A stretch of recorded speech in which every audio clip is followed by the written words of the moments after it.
Il existe différents types d'anesthésie. L'anesthésie générale, l'anesthésie locale ou loco-régionale et la péridurale, pour ne parler que des plus connus. Cette vidéo a pour objectif de vous présenter l'anesthésie générale standard.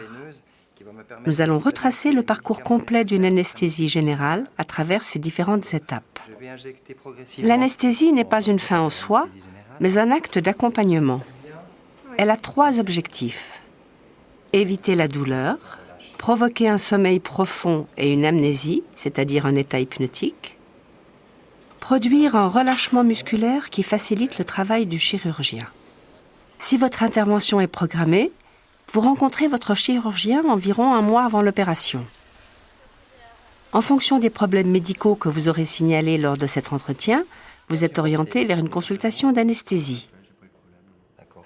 Au cours de cette consultation, l'anesthésiste vous pose un certain nombre de questions sur votre santé et vous explique le déroulement de l'anesthésie. D'accord. Vous ne prenez pas de médicaments de façon régulière? Rien du tout. Non. Vous ne souffrez pas d'allergie? Allergique au pollen. C'est aussi au cours de cet entretien que peuvent être évoqués les effets secondaires ou risques éventuels liés à l'anesthésie.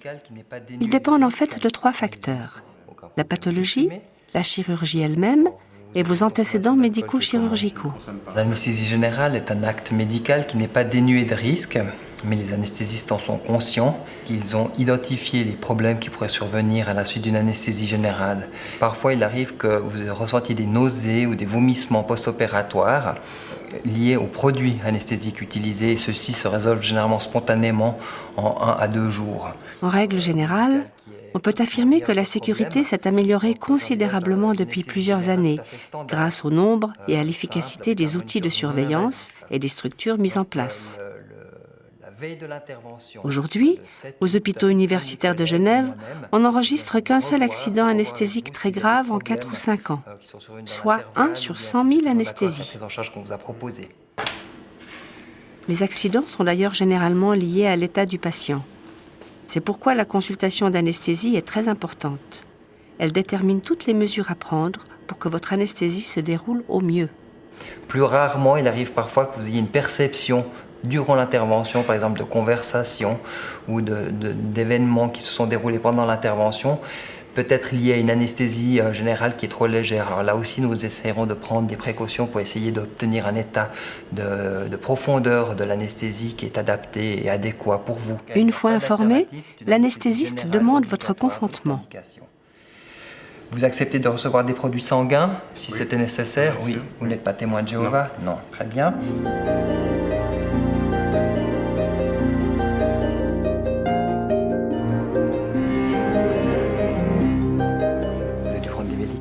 La veille de votre intervention, l'anesthésiste responsable de votre prise en charge vient vous voir.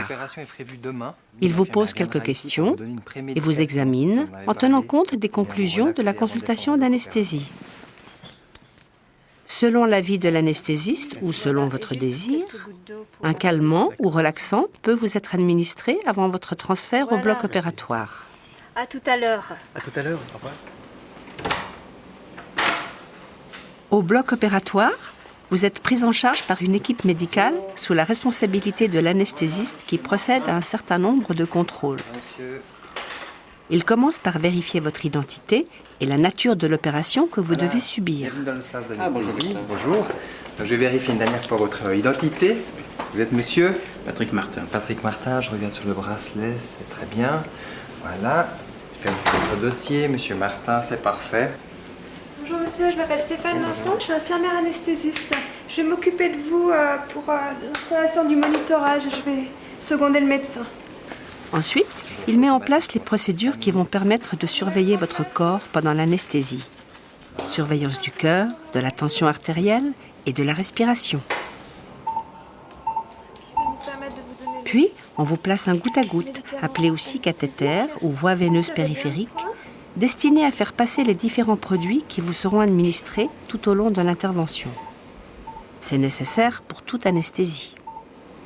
Voilà, monsieur Martin, on va se préparer à l'anesthésie générale, là. On va commencer par respirer dans un masque à oxygène. Il ne contient que de l'oxygène. Et je vais vous demander de respirer profondément. Vous respirez à un rythme normal, en vidant complètement les poumons. Très bien, vous faites ça très très bien. Ça va pour vous? Respirez bien. Voilà. Le premier médicament que je vais injecter, c'est un antidouleur puissant. Il risque de vous faire un peu tourner la tête. Si c'est le cas, vous fermez les yeux et vous pensez à quelque chose d'agréable. Pendant toute l'intervention, on reste à côté de vous. On contrôle que tout aille bien. Et on vous retrouve au réveil. Respirez profondément, encore une fois, très bien. Encore une fois. Je vais à présent injecter le médicament dans le goutte à goutte qui va vous faire dormir, très progressivement. Ça va? Respirez bien. Je vous dis à tout à l'heure. À tout à l'heure, monsieur Martin. En moins de 15 secondes, Respirez. vous entrez dans un sommeil très profond. Une fois profondément endormi et relaxé, vous êtes intubé. Cela veut dire qu'on introduit un tube, appelé également sonde, dans votre trachée. Cela sert à protéger les voies aériennes en empêchant par exemple toute régurgitation dans les poumons. L'intubation permet également d'assister votre respiration. En effet, en raison de l'anesthésie, votre respiration spontanée s'arrête. Selon les types d'opérations, selon les circonstances ou encore selon vos antécédents médico-chirurgicaux, d'autres procédures complémentaires pourront intervenir.